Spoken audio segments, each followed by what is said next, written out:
Warning. Proceeding without caution will bring you into spoiler territory for the media displayed on screen. Timestamps are gifted in the description and comment section. Viewer discretion is advised. So, we're back at it again with a new quick review catch-up. I'm calling this a double feature because I only saw 2 movies. Those being Mickey17 and Opus. I think I'm going to start off with Opus because it's the one I'm a little conflicted on. It's written and directed by Mark Anthony Green and stars Edebiri as the lead role. And it also has John Malkovich as the movie's villain. The movie basically follows this group of people invited to a musician's house for a album listening party, the musician being Moretti, played by John Malkovich, and hasn't released an album in, I believe, 30 years. So this is like the first album after 3 decades, and a group of like 5 or 6 people get invited to this place to listen to the album, and over the course of the movie, you then get to realize that the place is basically a cult. It's kind of obvious when they get there and everyone's wearing the same clothing, and it just kind of feels like a cult anyways. And one by one, a couple of the people die, basically. I think this one guy that gets invited that they had beef with, the musician, gets killed off first while they're getting a massage, and then this girl that's an influencer gets sick during one of the like song listenings, and then during like a child plays when shit kind of unfolds. And pretty much everyone dies except for the main character, who gets to escape, call the cops, come back, find out that, yeah, everyone's dead. There's also this, like, Jonestown type scene where everyone drinks a bottle of champagne or a glass of champagne and assumingly dies. I say assumingly because towards the end of the movie it does a flash forward into the future, obviously, where you get to see that the main character got to finally write the book that she wanted to make, only this is about the cult and what happened that night. She eventually gets to have an interview with John Malkovich's character where he basically tells her that, like, nobody's actually dead. We're all just living in the real world now. I wanted you to come here and find this out and write a book or something. I don't know. I guess that kind of starts the problem with this movie, at least in my opinion. The writing's kind of messy. The pacing is also a little weak as well. I don't know. You get the first kill and then things kind of go back to normal, and that's fine. But then, like, yeah, once you get to that child play scene and everything unfolds, the movie just kind of feels like it quickly wraps up, like it just ran out of time. Because like I said, like, she escapes pretty quickly. Then it's the flash forward. We find out what happened when she's giving an interview. Then John Malkovich gives the twist. And then she goes on to, like, this morning news show for another interview where she finds out that judging by the interviewer's necklace having like pearls from like a clam, she then realizes that, like, oh my god, John Malkovich is right. The ending's kind of interesting where she like doesn't give the answer to the question she was asked, and she just kind of like stares off, and then the screen just goes yellow and then credits start rolling, which I'm not entirely sure how I felt about that ending. And yeah, like, it's just kind of like a generic cult film. Like, you can definitely watch a bunch of different other movies that are about cults that are better than this. I've seen a lot of people mention The Menu, Midsommar. I've seen people bring up Don't Worry Darling. I think I would genuinely rather watch this than Don't Worry Darling. I will say, Edebiri, I'm really sorry if I'm butchering this name, but she is a good actress. I would like to see her in more movies. John Malkovich his performance was really weird, but I think that's because his character is weird, and I really can't, like, give a take on John Malkovich that well, because the only movie I've seen him in is Being John Malkovich, and if you've seen that movie, you know, there's not much I can really say. For this movie that's supposed to be based around a musician, you don't really get to hear much of his album. You get like 2 songs, and they're like jarringly different. It like kind of interests me in like what kind of fucking album would this be, because like one's like an old like classic, I don't know, like blues R&B rock kind of deal. Like, it's got guitars, but they're not like distorted like it's metal. It's more like soft and with some good singing, and it's like it is a nice vibe. And then the only other song you get off this album is like this electronic like pop club anthem, and it's just like, those 2 songs don't fit together. How the fuck would that be on an album? Like, how would that work on the album, you know? I'm not saying that as like a diss towards the movie. It's just something of note for me. I don't know, but like I said, the writing's kind of iffy. There's a scene that I feel like is very basic where our lead character is like very obviously like scared and is like trying to tell the other people that like you don't find this weird? Like this is very much obviously a cult. And then her boss, who literally just got shot in the arm by a fucking arrow the scene prior, is just like, what, you think fucking Moretti would fucking bring us here to like take our phones or something? It's just like, it's so blindly ignorant that I can't believe it. Like, I know characters can be stupid, especially in horror movies, but when you're so that blindly ignorant and dumb, it just takes me out of the movie. Like, I feel like that scene could have worked had like the one prior had literally not had the guy get shot with a fucking arrow for like no reason.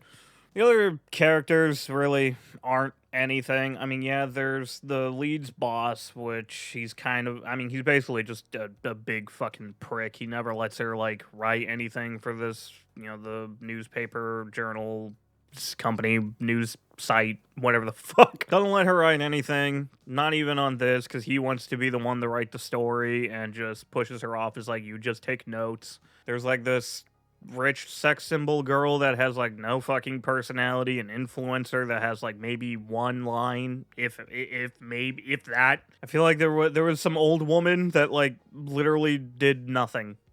Like she just kind of existed. Like I don't know, the characters are just kind of nothing. Even our lead character barely has much of a personality. You don't really know anything about John Malkovich except for he's just an old artist that's coming out of retirement, but then he's a weirdo that has a cult. I'll say the one thing I thought about the entire time of this movie is that this is my favorite Jared Leto biopic. No, for real though. The second I realized that this is like a musician who has a giant like fan base and a cult being on like a place far away, secluded from everywhere else, it just made me think of 30 Seconds to Mars. They really should have gotten Jared Leto to play John Malkovich's character. I'm kidding. I wouldn't want to see Jared Leto in any movie. No, but yeah, it just... quite honestly, I think the best part of the movie was just the Bill Burr cameo. And that then does remind me that there's this... My biggest problem with the movie is not with the writing or directing or editing or pacing or any of that shit. It's the fact that there's a scene where people are watching a YouTube video announcing Moretti's new album, and I don't know why, but like YouTube looks normal and that's fine. But when the video's playing, they have like the play bar still open. You can literally see that the video's paused. The timer is not moving, but the video's still playing. And that's so fucking bad. Like, that's so lazy, and it just baffles me that, like a movie with a $10 million budget couldn't not have the fucking play bar in a video while it's playing. Like, that's such an easy thing to do. I'm capable of doing that, and I just make stupid YouTube videos. What do you mean a $10 million movie couldn't get rid of the fucking play bar? That shit just baffled me, and I was like, what the fuck is this? But yeah, I guess overall Opus is a generic cult film that it's not bad, but it's not great, and I don't know, I don't really feel like it does much to justify its existence. Would I recommend it? Not really. Would I rewatch it again? No, I don't have any interest in rewatching it or even getting it on physical media. It's just kind of a movie. I don't hate the fact that I saw it. Quite honestly, like with a lot of the movies I've been seeing recently, it's just because I'm trying to make the most out of my Regal app subscription and just see the most movies that I can that at least just sound interesting. And the description did sound interesting, but unfortunately the movie just didn't really live up to it. So while Opus is a movie that I kind of left just not really knowing how I felt about it, Mickey17 is a movie that I walked out of the theater, not even just walking out of the theater, I walked out of the room going, this is a good movie. Full disclaimer, I haven't seen any other movie from Bong Joon Ho. I haven't even seen fucking, really telling that I haven't seen it given the fact that I can't remember the name. Parasite. I haven't seen that one. I know it won the Oscar. I know it's a critically acclaimed movie. I know it's apparently really good. I just haven't gotten around to seeing it. But I watched this solely because it has Robert Pattinson in it, because duh. If you know me, you know I fucking love Robert Pattinson. But yeah, when the trailer for Mickey 17 played at the beginning of some movie, I don't remember what it was, the moment I clocked that it was Robert Pattinson, I was like, all right, I'm interested. And I mean, the plot looked interesting. You know, it looked like he every time he dies, he's reincarnated or he's like reprinted, which looked kind of neat. But the trailer did what trailers should do and didn't really give too much of the story other than just like that basic little plot detail. When you actually get to the movie, it's really not that. It's not this like Groundhog's Day or like Happy Death Day or like one of those movies where he's like constantly dying. You get that a little bit in the beginning, but that's just leading up to where Robert Pattinson's character is, Mickey, where he is at in the current timeline of the movie. It's the 17th version, aka why it's called Mickey 17. And apparently, while he was basically trapped in a cave, they just assumed, they being the company that he works with that's up in space on a different planet trying to make this like fucking purebred nation, they basically assume that he's dead and they print out another one, and that's where you get the double Robert Pattinsons, which that was another reason why I wanted to see it, because 2 Robert Pattinsons, that's great. If anything, there's a scene in this movie where Mickey's girlfriend, Nasha, gets really excited that there's 2 Robert Pattinsons, and even though she's on, like, opioids or something, she's still valid. 2 Robert Pattinsons? That's amazing. But anyways, so they basically reprint a second one. So there's 2 Robert Pattinsons. One that's kind of a pushover weakling. That's Mickey 17, and Mickey 18 is this much more aggressive, just prone to wanting to fucking kill people. It's kind of cool because you get like Mickey 17, who has this like weird, funny voice, and then Mickey 18 kind of sounds a little more like Batman or like Robert Pattinson's like natural voice. I love that. But yeah, basically like the whole movie just goes up into this main like climax of the aliens of the planet kind of attacking back, mostly because they stole one of the babies and killed one of the other ones. It's kind of a weird plot, but you know, if you know me, you know I kind of like weird movies that, you know, if I don't entirely understand it in a good way, then I like it, and that's the case with this one. And then the elephant in the room, and the biggest thing that I've seen towards like critiques of this movie, is Mark Ruffalo's character, who plays like the leader of basically this corporation.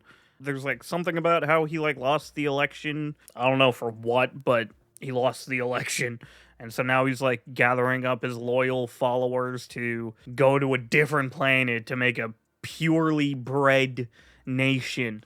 And if you know the current state of the United States politics, this kind of sounds a little familiar. But then you also get like his loyal followers wearing red hats and like basically wanting to die for him. And then Mark Ruffalo the entire time is just doing a goddamn Trump impression. I guess there's an argument to be made on like the subtlety of a performance, and Mark Ruffalo is not being subtle in the damn slightest. The entire time, every time he would talk, every time he would move, I was just going, this man is an analogy. This man is an analogy for Trump. You cannot tell me otherwise. And honestly, like, I enjoyed that. Like, I know there's people that want to watch a movie to escape the current hell world that we live in, and that's valid. I kind of had that experience more in just like I had a really fucking bad day at work right before watching this, and that was like the end of a long week. And the movie did what movies do and just sucked me into its universe and just made me completely forget about the outside world. Outside of Mark Ruffalo's Trump impression that just kept making me think of, this has to be Trump. But it wasn't much of like a reminder of the current hell world of this fucking country's political state. It was more of just like, this has to be an analogy for Trump. Let's see what happens. Oh, Mickey 18 blows up with Mark Ruffalo to kill him because he really wants to kill him? 10 out of 10. His wife's also a fucking bitch. She's so obsessed with sauce. I don't know what the hell that's supposed to mean, but she just keeps making sauce. She literally, like, cuts off an alien tail and is like, this could make some good sauce. It's weird. But yeah, like, overall, it was fun. I liked it. I like Robert Pattinson. I like 2 Robert Pattinsons. I liked Mark Ruffalo's Trump impression. Yeah, it's not subtle at all, but I don't really care. I think it's kind of fun. It's a little annoying in just the way that, like, he does a damn good Trump impression, just being really fucking annoying to listen to. But, like, overall, I still enjoyed it a lot. It was a good movie, a weird movie. I really should watch Parasite. It's also apparently based off of a 2022 novel called Mickey17. Haven't read it. I don't know how accurate this movie is to it, but what I do know is I liked the movie. Can't really think of anything else about it. Oh, wow, what the fuck was that? I don't even know that was a voice crack. What the fuck happened? I guess one last thing about the movie is that there's this really satisfying scene where Nasha, I believe is her name? Yes. Nasha finally has enough with Mark Ruffalo's fucking bullshit and just goes on a giant rant to him, says fuck like 17 times in the sentence, and basically, like, because the entire time he's like constantly calling the aliens, or like the creatures that he calls creepers, aliens, and he's like, they need to be exterminated, we need to get rid of the aliens. And Nasha just goes on this rant about how he's just this like egotistical fucking idiot, and then just straight up says, you're a fucking idiot, you're the fucking aliens. Like, where are the aliens? They were here before we got here, you fucking idiot. And I thought that's very satisfying. I love that. Yeah, and in the end, they get rid of the printer. There's this, like, odd dream sequence that happens for, like, 2 seconds that was kind of weird, but, like, I enjoyed it. Yeah, the editing and pacing of it was, from what I can remember, was a little odd. Pacing was good, though. I will admit, the pacing was good. But, like, in terms of, like, editing and how they, like, put everything in the timeline and like, you know, how they explain, you know, what happens, how'd we get here, what, you know, how'd we get there, like, all this, the way they do that was kind of interesting. I don't feel like it was your typical storytelling, and it was good. I liked it. Mickey17, good movie. Go watch it, even though I just spoiled everything. I'm reading the Wikipedia page, and apparently Pattinson improvised many lines of Mickey 18, but then it also says here, in the initial script reading, he imitated the voices of Johnny Knoxville and Steve-O from Jackass. Bong told him not to do the Steve-O impression. I want to see the version of this movie where fucking Robert Pattinson's walking around doing a Steve-O impression. That'd be amazing. Anyways, that's it for this video. One meh movie that I don't really think I'd recommend, and one very good movie that I'd recommend. Good way of doing a double feature, I guess. I don't fucking know. I just wanted to make a video, and I saw these 2 movies, and I thought I'd just talk about it. And, that's basically it. See ya. And of course, everyone has their own opinion, but my opinion is the best opinion. I'm sure you figured that out already.